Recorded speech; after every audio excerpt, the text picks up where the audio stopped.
The following is a special presentation of Tony Kurre Radio. From hot dogs to cool kitties, this is Darkside of the Pooch. Dr. Rab, what's up, baby? I like that. This is the week of Halloween, so we got a good old Halloween show we're going to get into here on Darkside of the Pooch.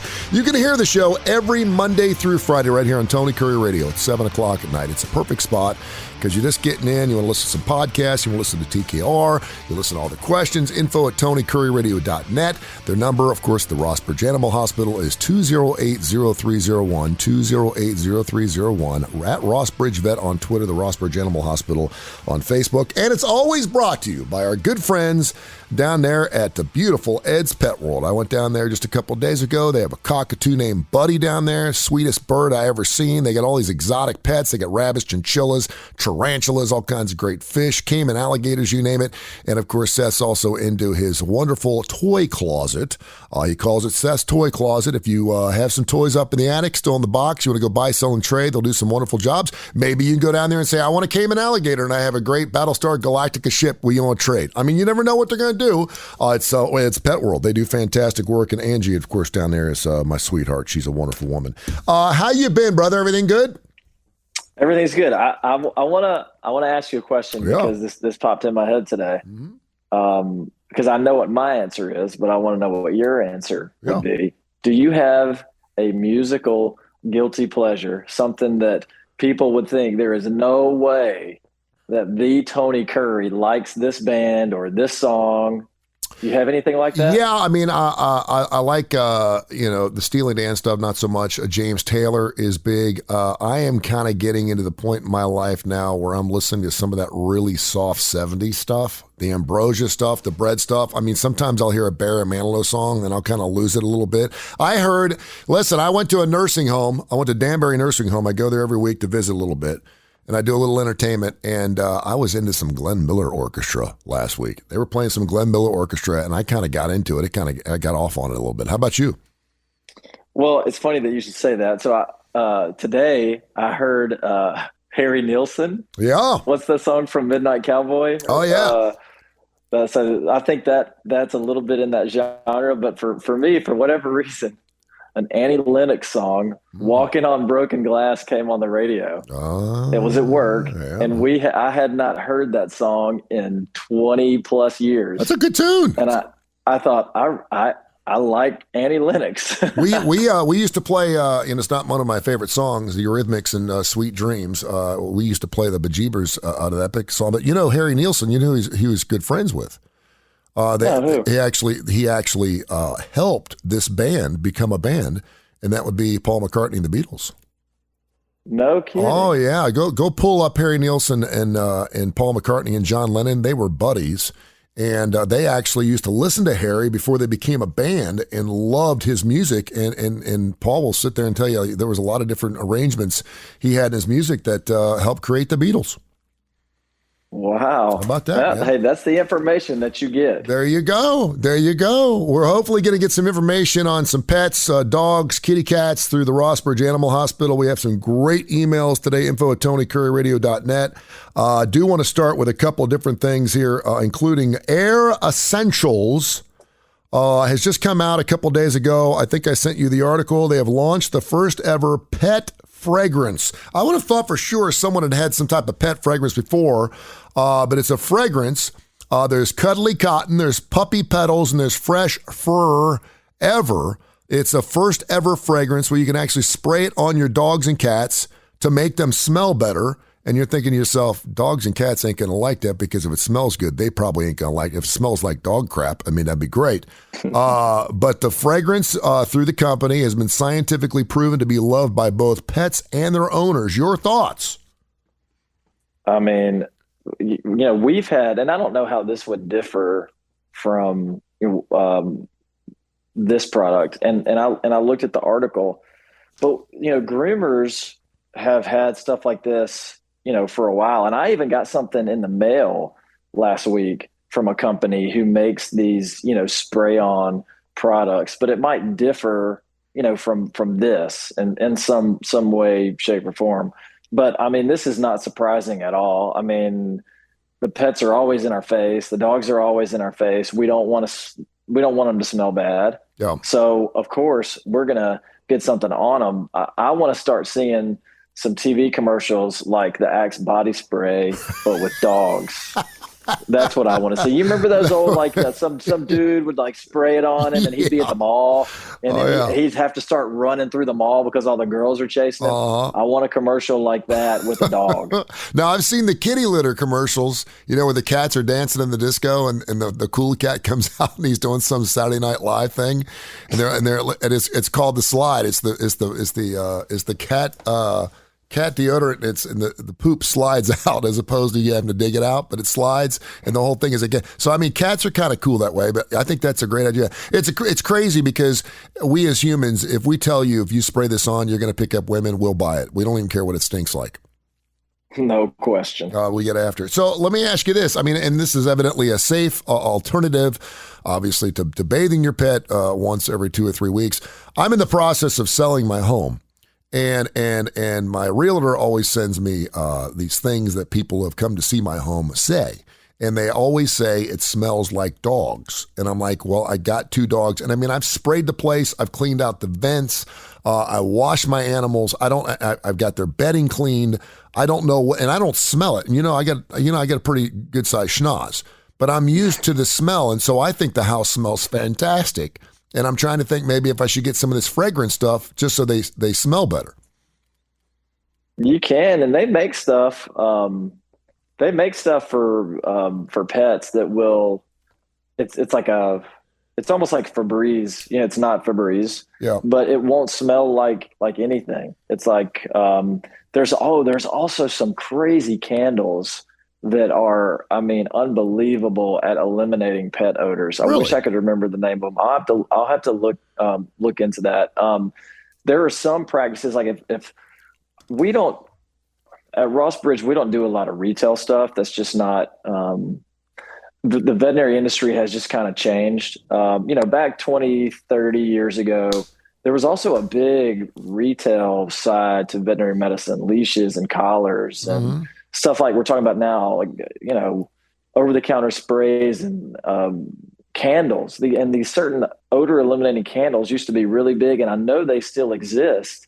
But I'll look that up and I'll share it with you. All right, we got a couple other stories we'll get into. We got a lot of emails I want to talk about, and one is a very interesting article, and I meant to send it to you, but I'll get into it. We may get into it next week. We may not have enough time because we have so many questions, but there is a group of people out there that's saying that that animals are leaving their paw print when it comes to climate control from gas emissions from animals, and they're asking us to buy smaller animals and also, of course, biodegradable leashes and everything else. We'll get into that story coming up in a few minutes. And also, when I was at this nursing home last week, I asked the woman at the front if I could bring one of my dogs in, and they said no.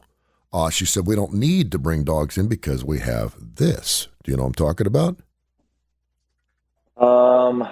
You want to take a stab at it? They have a reptile. Do they have a reptile? They do not. They do not. But I'll tell you about it during the show here on Darkside of the Pooch. Brought to you by Ed's Pet World. Let's get into some mutt mail. Info at TonyCurryRadio.net. Info at TonyCurryRadio.net. We got people that are double, triple dipping. I love it. They know we're going to read their emails, so they're checking in. And Toby in Cahaba Heights is one of those guys. He has heard us in the past talk about pet insurance. He wants to know, is it a good idea to have pet insurance? And second of all, how much should he take out in pet insurance? Your thoughts?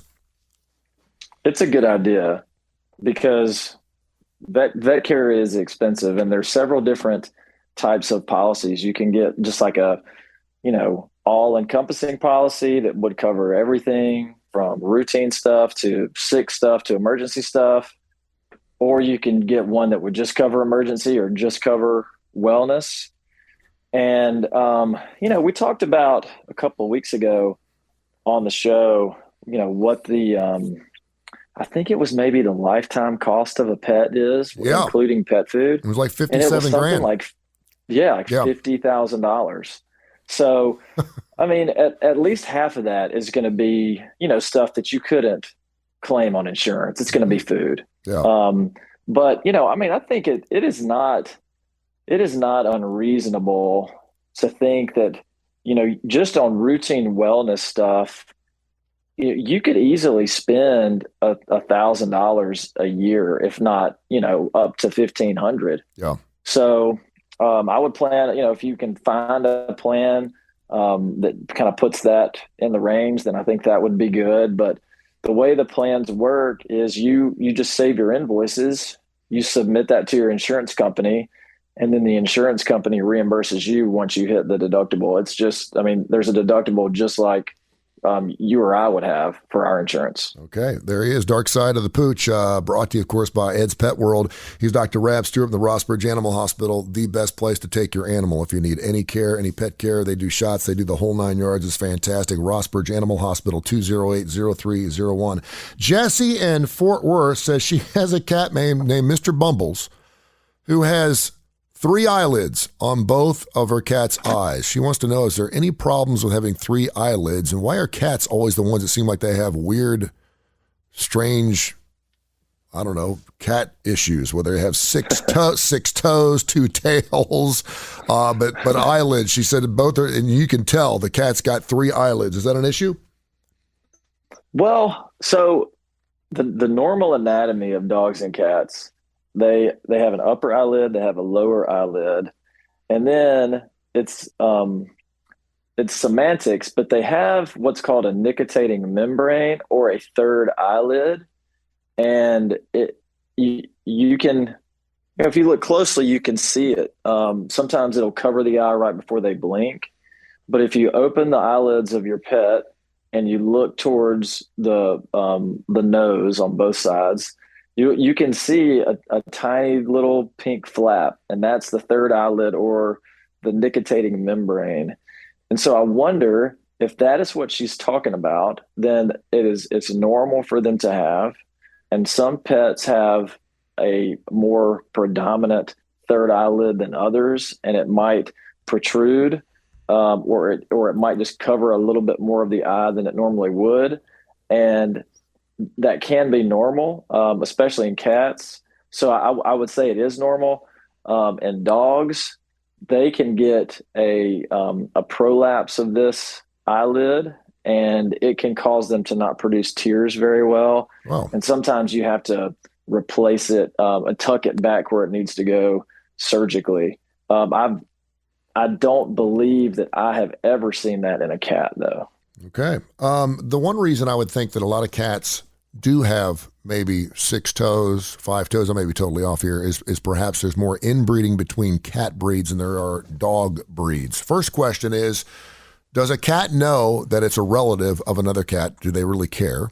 Does that go for dogs as well? And is that a reason? What do cats inbreed a lot more than dogs do if they're wild, or they're just out in the front yard? I would think that feral cats would have a larger breeding population and be more diverse in their breeding.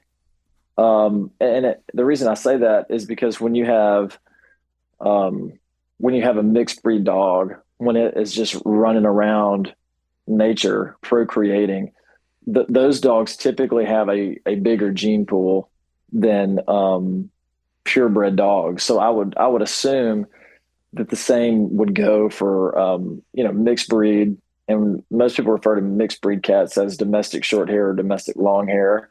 But I would make the assumption that there would be less inbreeding in wild or feral populations of cats. Just because they don't want to be together, or they just don't hook up, or why? No, just because there's more of them, and yeah, okay. So let's say this. All right, as an example. Let's say you have a small, we're talking about people now. Let's say you have a small island of people. Yeah. Let's say there's only, 10,000 people on that island versus a huge continent like North America. Yeah. So let's say those people never leave the area. Yes. So the small island is going to have a smaller gene pool and probably more inbreeding and probably more problems. True. Than, a huge continent like North America, because there's more people, there's more diversification. So if you take that example and you use a pet population, so you have let's just say a crazy cat breed that you don't see very often, like a Devon Rex. Okay. There aren't that many Devon Rexes compared to just wild cats outdoors. Yeah. So you take a couple Devon Rex and you breed them. Well, there's a greater chance that they are closer relatives than just some random cats that are running around, outside. Yeah. So, that's why you're probably going to have less inbreeding with a wild population than you would a domesticated population. That makes sense. And so let me ask you this. What are some of the most common issues with inbreeding dogs? I mean, I know there's a lot of breeders out there, then it's a lot easier to go ahead and just inbreed their animals, and we pretend it doesn't happen, but we know it does. But what are the biggest issues there? Lots. I mean, obviously it's lots of stuff that you'll see, early on in life. Mm-hmm. So neurological issues, maybe they don't have a well-formed skull, or they don't have a well-formed brain. And so they'll, have neurological issues, or maybe their neurological issues will be so bad that they don't even live very long. Cardiovascular issues are also really common. Spinal defects. So those are the main things that you'll probably see with when you have inbreeding. All right. One more email question, info@TonyCurryRadio.net, right here at Darkside of the Pooch, 7 o'clock every Monday, Tuesday, Wednesday, Thursday, and Friday, 7 o'clock Central Time, no matter where you're listening in the Birmingham area, the world, the nation, we're everywhere. We got over 5,000 Ukrainians listening right now. We have a huge contingency in Sydney, Australia that listens to a bunch of our songs and everything we do here on Tony Curry Radio. We greatly appreciate that. And then we'll get into what they're going to have in nursing homes. I think it's very, very interesting. Tony in Newport, Kentucky, my old stomping grounds, has a schnauzer who goes into the living room every night around 7:30 and stares into the corner and barks and growls. They laugh about it. He actually posted a video for me and thought it was funny at first, realized there's nothing inside the walls, and now he's wondering, based on some conversations you and I have had in the past, is his dog having some type of dementia, perhaps some type of seizure situation? What do you think about that? It's very possible that it's dementia.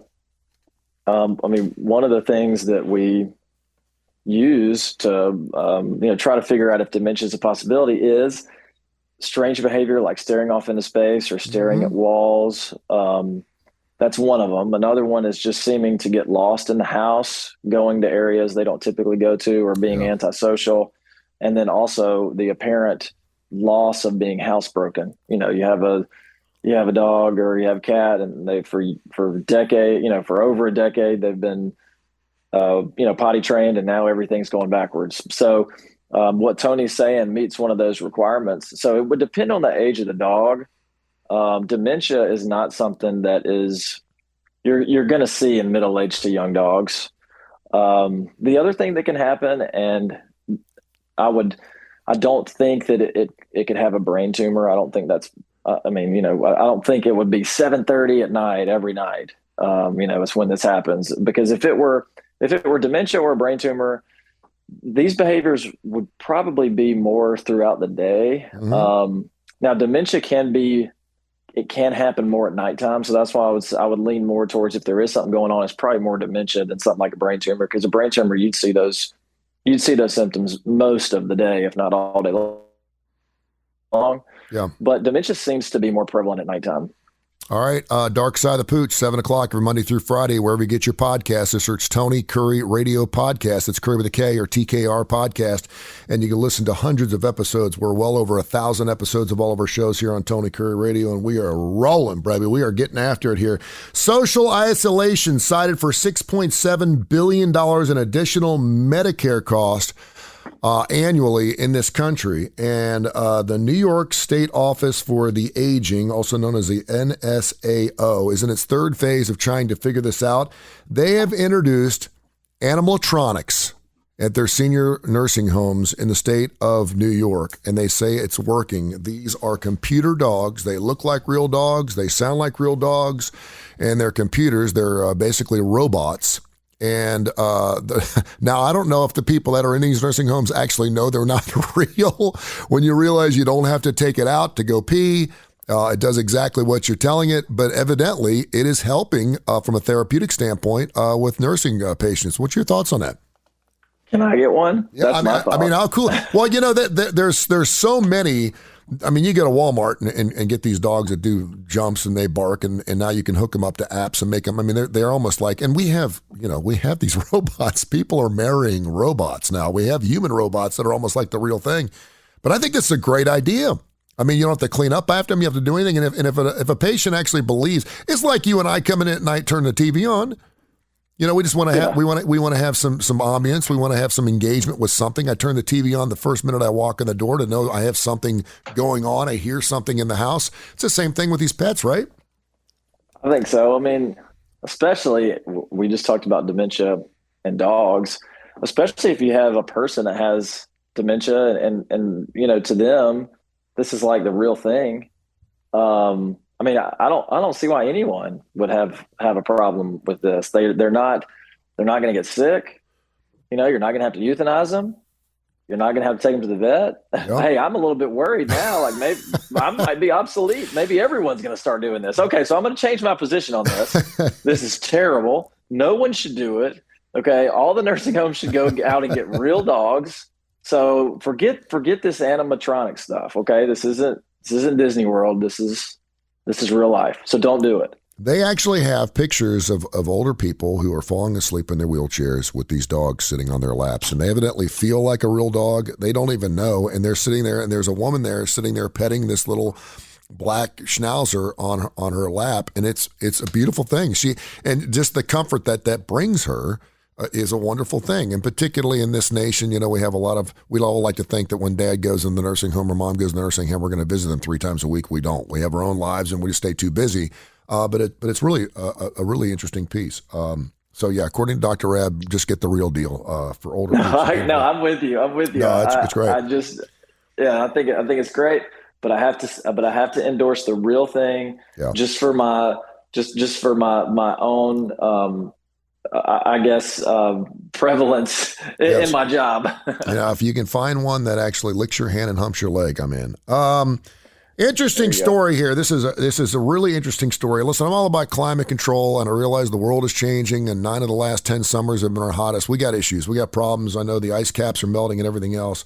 Interesting piece from CNN. Our four-legged friends don't drive guzzling SUVs or use energy-sucking appliances, but that doesn't mean they don't have a climate impact. In fact, researchers have shown that pets play a significant role in the climate crisis. It suggests pet owners reassess their pet's diet, offering lab-grown meat and insect-based pet foods as a potential option for them.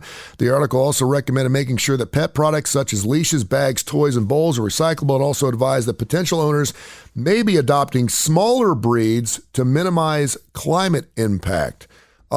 This is really interesting because we're talking about roughly 37 to 40% increase in pet ownership, certainly during COVID and the pandemic we went through. Obviously, we have an issue with a lot of pets that need homes too. But, I know that Wendy's now is feeding its cows something different so they don't emit so much methane gas in the world.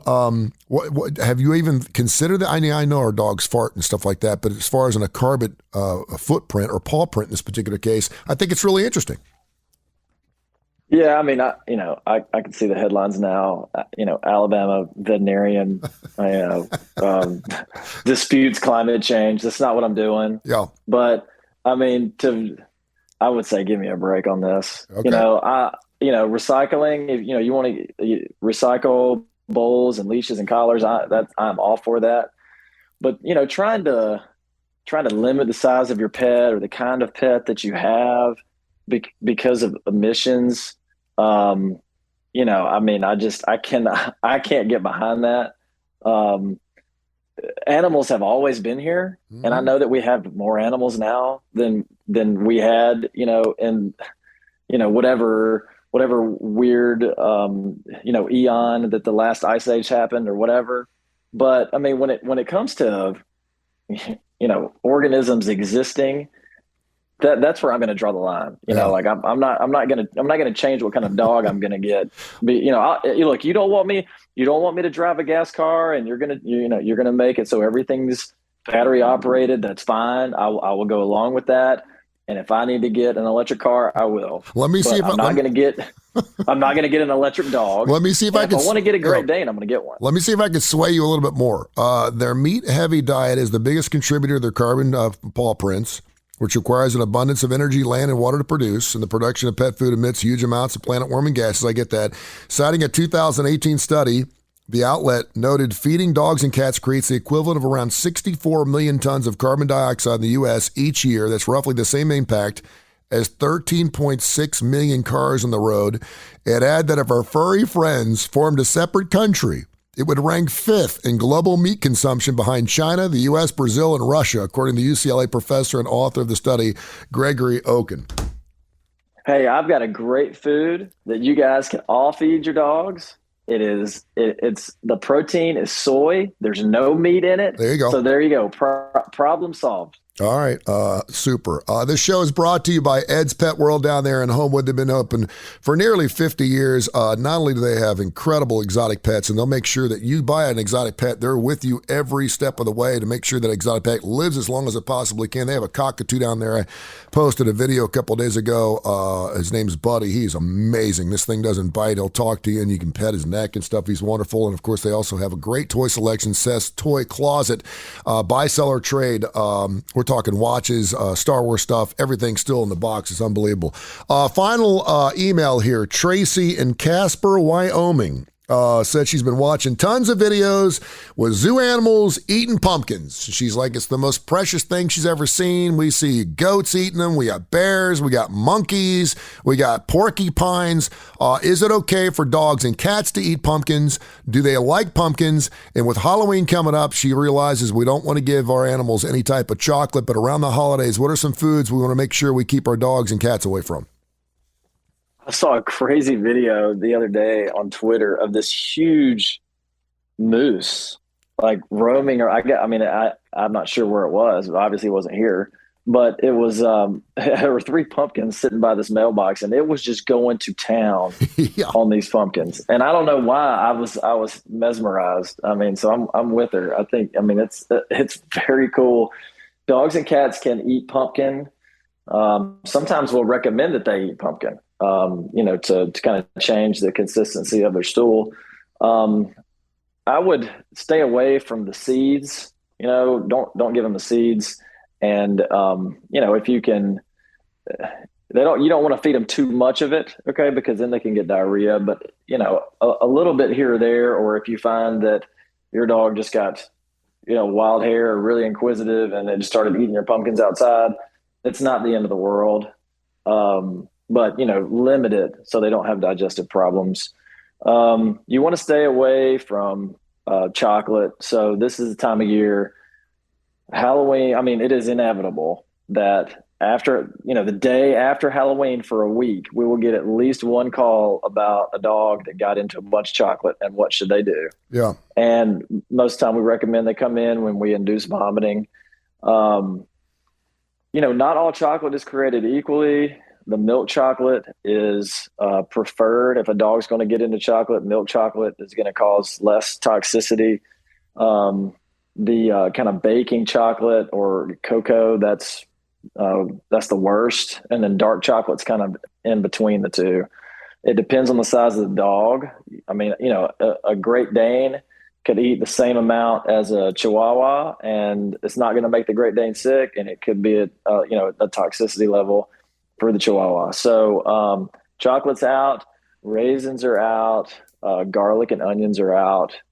Those are some common, food items that might be laying around the house that dogs can get. Also raisins go with grapes. Yeah.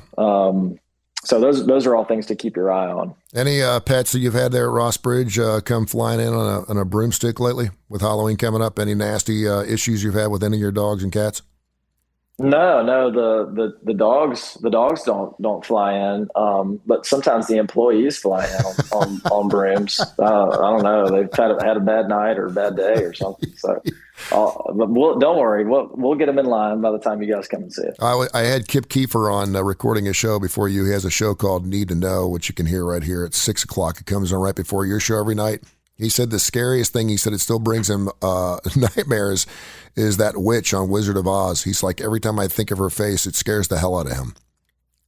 Yeah, I mean, it's scary. There's, The Exorcist has always done it for me. That has always burned into my brain. And it's the weirdest thing. It's not even Linda Blair. Yeah. But there's a scene where they flash these like weird images on a door. Mm-hmm. And that scene has always been burned into my brain, and it is just terrifying. Also, the old lady from the scene in The Shining, when he goes into the bathroom, that's really creepy. That gets me. So the old lady in Poltergeist is pretty freaked out too. I saw Poltergeist the other day, and I hadn't seen that movie probably in 30 years. What's your scariest movie? What's the one movie that really kind of freaks you out a little bit? Man, I love horror. Yeah. So I mean, I love it. I saw a movie recently that just did not sit well with me at all. And it's called Hereditary. There's one genre of horror that I try to avoid, but in this case, it kind of crept up on me. Yeah. I don't really like demons and demon possession. I'm a strong believer that if there is a God and there is Jesus, which means there is a devil, there is Satan. Yeah. And that's just something that always has just scared me to death. Yeah. See, and I always like, these faces of death, these things where there's just blood and gore. I don't need, that's what made our movies, and I'm sounding like the old man, get off my lawn type of guy here, but even the shower scene in the Alfred Hitchcock movie, you didn't need to see the knife go in. You knew what happened. You saw the blood at the bottom of the tub, and I love that imagination that comes out in us. And so I was watching. You ever seen A Quiet Place? Oh yeah, dude. Mm-hmm. That's to me is like one of the greatest movies because you don't need to see all the stuff in that movie. I have not seen A Quiet Place 2. I may watch it tonight, but that movie is fantastic. All right, happy Halloween, my friend. Scare up some business. Thanks for everything you do, and we'll catch up next week. Sounds great. Thanks, man. Thank you, brother. Appreciate you, man. This has been a special presentation of Tony Curry Radio.